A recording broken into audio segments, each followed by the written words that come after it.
হালিশহরে শক্তি মায়ের পুজো দিয়ে সমাজে আচমকা গজিয়ে ওঠা অশুভ শক্তি নাশের প্রার্থনা অর্জুন সিং এর।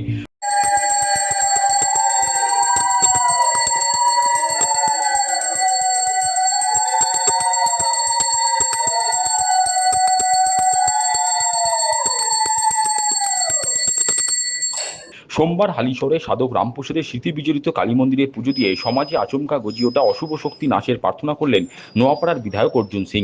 সঙ্গে ছিলেন বীজপুরের তরুণ বিধায়ক সুদীপ্ত দাস। পুজো দিয়ে নোয়াপাড়ার বিধায়ক অর্জুন সিং বলেন, রামপ্রসাদের ভিটে অত্যন্ত জাগ্রত। সুদীপ্ত জেল থেকে ছাড়া পাওয়ার পর মায়ের কাছে প্রার্থনা করেছিলাম যাতে ওকে বিধায়ক করা যায়। মায়ের আশীর্বাদ পেয়ে আজ সুদীপ্ত বিধায়ক হয়েছে। সমস্ত কিছু হোক। এবার কি হবে? এই মন্দিরে কত জাগ্রত আছে আপনারা ভাবতে পারবেন না। আমি সুদীপ্তকে যখন জেল থেকে বের করা হয় আর যখন কোর্ট ওকে এলাউ করে প্রথমকে নিয়ে আসি, সেদিনে আমি মা কাছে প্রার্থনা করেছিলাম, মা আশীর্বাদ করো যাতে ওকে এখানে বিধায়ক করা যায়।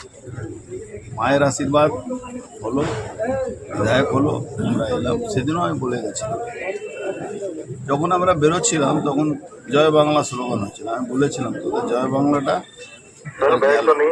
মায়ের কাছেও জয় বাংলা বলছি, যেটা মুসলমানদের স্লোগান, তার মানে তোদের যাওয়ার সময় আছে।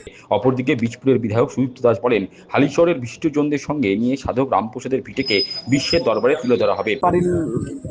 পরিবারতান্ত্রিক চালিয়েছে, এটাই তো আমরা বলেছিলাম যে ফ্যাটার্নিটির ভোট হয় না। কি বন্ধু আছে এমন মন্দিরে যাতে বসে থাকতে হয়? আমরা সমগ্র বিশ্বদের মানুষ নিয়ে বিশিষ্ট মানুষজনদের যারা মন্দিরের জন্য বিশেষ পরিকল্পনা আছে, এই মন্দিরকে সাধক রামপ্রসাদ সেনের মন্দিরকে আমাদের সারা ভারতবর্ষকে চেনাবো, সারা পৃথিবীকে চেনাবো, সেই বিষয়ে আমরা পরিকল্পনা করছি। এদিন হাজির ছিলেন হালিশহরের প্রাক্তন পুরপ্রধান রাজু সাহানি, দলের ব্যারাকপুর জেলার এক্সিকিউটিভ কমিটির সদস্য সন্তোষ রায়, বীজপুর 3 ও মণ্ডল 4 সভাপতি যথাক্রমে অঞ্জন দাস, অমিত চৌবে, রাজু দাস, চিকিৎসক ভবানীপদ গাঙ্গুলি প্রমুখ। আমি বসে ভালো করে প্ল্যান করতে হবে। কেন পুরনো ঐতিহ্য রক্ষা পায়, তাহলে আমার মনে হয় খুব শান্তি হবে। হালিশহরের একটা ঐতিহ্য।